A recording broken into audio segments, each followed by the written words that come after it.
Two guys in their 20s figured out how to win $300 million from the United States military. They did it without ever touching a weapon. Efraim Diveroli was just 21 when he took over a dormant shell company in Miami Beach. The business, AEY Incorporated, had no real history, just a name, a mailbox, and a set of legal papers gathering dust. Diveroli, who had started buying and selling surplus firearms as a teenager, saw an opening. He filed new paperwork, listed himself as president, and set up shop in a small office on East Ocean Drive. The staff was a handful of friends and acquaintances, never more than 7 at its peak, and not a single person with real military or government contracting experience. David Packouz, a former Army reservist, joined soon after. He was brought in for his reliability and his willingness to handle the mountain of paperwork that came with government deals. Packouz became vice president and chief financial officer, making the partnership official. Together, they were 2 young men with no formal training in arms dealing, no manufacturing facilities, and no deep pockets. What they did have was ambition and a knack for finding loopholes. AEY's operation in Miami was about as far from a defense contractor as possible. Their office was cluttered with old computers, stacks of forms, and a single phone line that rang off the hook. Most days were spent scouring online postings, cold calling suppliers, and figuring out how to underbid the competition. The company's early contracts were small, surplus night vision goggles, body armor, and ammunition orders under $1 million. Each successful delivery, no matter how minor, was added to their resume as proof they could deliver. These early wins built just enough credibility to keep them in the game.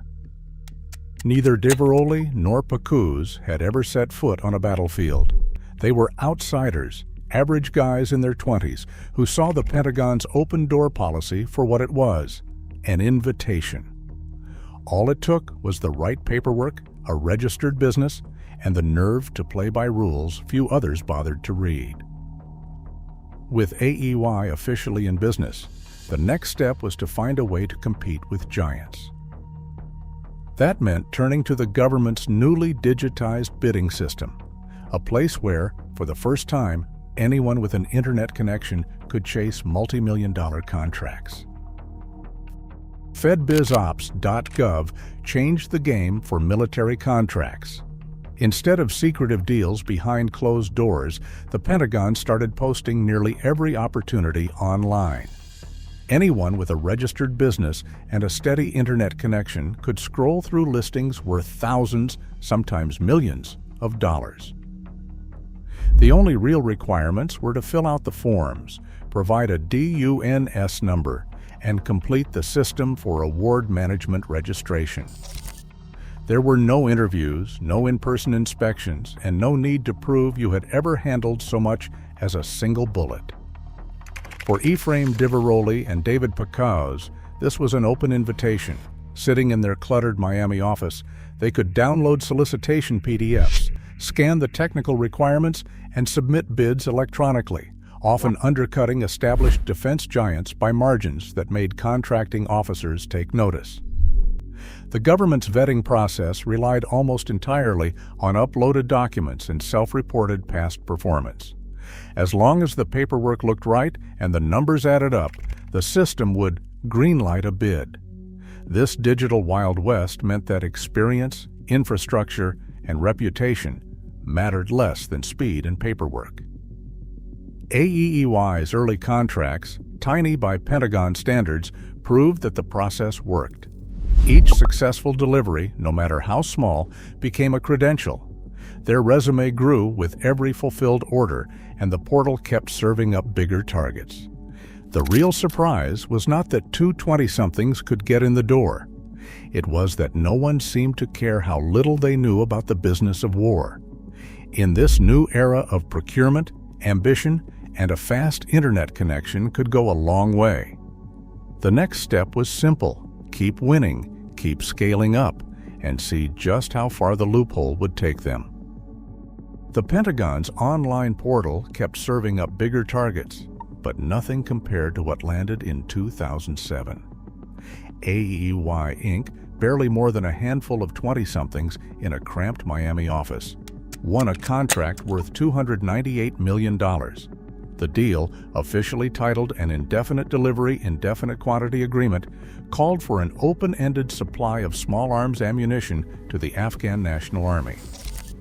For Diveroli and Packouz, the numbers were staggering. Their previous contracts had barely scratched 7 figures. Now they were responsible for arming an entire foreign military. The government's requirements were explicit: deliver millions of rounds, on time, and at a price no established defense contractor could match. But the Pentagon system did not ask for a factory tour or proof of supply chains.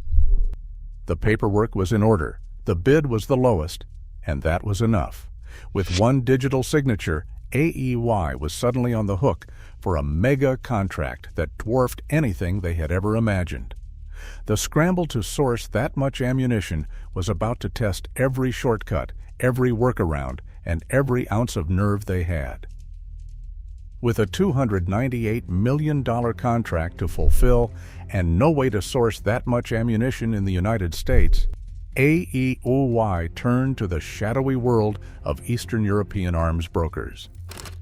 The Balkans, still littered with Soviet-era stockpiles, became the hunting ground. Diveroli and Packouz, neither of whom spoke the languages or had real contacts, relied on a web of middlemen, some legitimate, many barely more than opportunists with a Rolodex and a willingness to bend the rules. Deals were struck in back offices and over-encrypted calls, with brokers promising pallets of surplus rounds at rock-bottom prices. The origins of the ammunition were often murky, with paperwork that could be traced or erased depending on who was asking. In this world, traceability was a liability, not a selling point. EY's orders were routed through Albania, where warehouses held mountains of aging munitions. The further they pushed into this market, the more their business model depended on not asking questions about where the ammo came from. These risky choices set the stage for what came next, a scheme to disguise the true source of the ammunition and keep the Pentagon's money flowing. Inside a dim Albanian warehouse, workers scraped red Chinese head stamps from thousands of aging cartridges. The ammunition, originally manufactured for the People's Liberation Army, was never meant to end up in U.S. military supply chains. But Efraim Diveroli and David Packouz needed a way to deliver millions of rounds for their contract worth $298 million. Chinese origin was a deal-breaker under U.S. law. Instead of walking away, they chose concealment. The warehouse became a makeshift assembly line. Metal grinders erased markings, and new stamps falsely identifying the rounds as Albanian were hammered into place. The bullets were packed into fresh wooden crates, each labeled to suggest local manufacture. This was concealment. Paperwork followed suit. Falsified certificates of origin, stamped with a forged Albanian official signature, claimed the ammo was domestically produced. Emails between Miami and Tirana showed Diveroli instructing his team to send doctored documents straight to Pentagon compliance officers.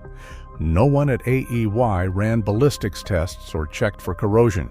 The priority was speed, not safety. Each shipment that left the warehouse carried not just ammunition, but a lie, one that would soon unravel under scrutiny. The story broke wide open in March 2008, when the New York Times ran a front-page expose. Reporter C.J. Chivers revealed that AEY's ammunition shipments to Afghanistan were not just old and poorly stored. They were illegal. The rounds, scraped clean of their original Chinese markings, had been disguised as Albanian stock. U.S. law explicitly banned Chinese-made ammunition from Pentagon contracts, but the paperwork had been forged, and the bullets kept coming. The Times article triggered a rapid response from the Army. Within days, the $298 million contract was canceled, and all AEY shipments were halted pending investigation. Inspectors found corroded cartridges, misfires, and safety risks for Afghan soldiers. With headlines calling out the scandal, federal prosecutors moved in. The spotlight shifted from a Miami office to a federal courtroom, and two young men faced the full weight of a government betrayed by its own system. Efraim Diveroli stood before a federal judge in 2009 and admitted his role in one of the most audacious arms scandals of the era. He pleaded guilty to conspiracy, accepting a 4-year sentence in federal prison. The courtroom was a far cry from the Miami office, where he and David Packouz had once chased Pentagon contracts with nothing but ambition and a fast internet connection. Packouz, who had cooperated with investigators, avoided prison, but was placed on probation and ordered to forfeit his share of the profits. Their $298 million deal and the scheme to pass off Chinese ammunition as Albanian became a cautionary tale. In 2016, their story was retold as the film War Dogs, a Hollywood movie that traded legal transcripts for punchlines, turning the real-life fallout into a pop culture myth. What began as two young men gaming the system ended in the harsh light of accountability. The legacy that followed was shaped as much by spectacle as by scandal. Two young men with no military background landed a $298 million Pentagon contract, then unraveled it with Chinese ammunition, forged labels, and a New York Times expose. Diveroli pleaded guilty in 2009. Packouz cooperated, and Hollywood followed. Today, federal oversight remains porous. Scandals adapt faster than the systems meant to stop them.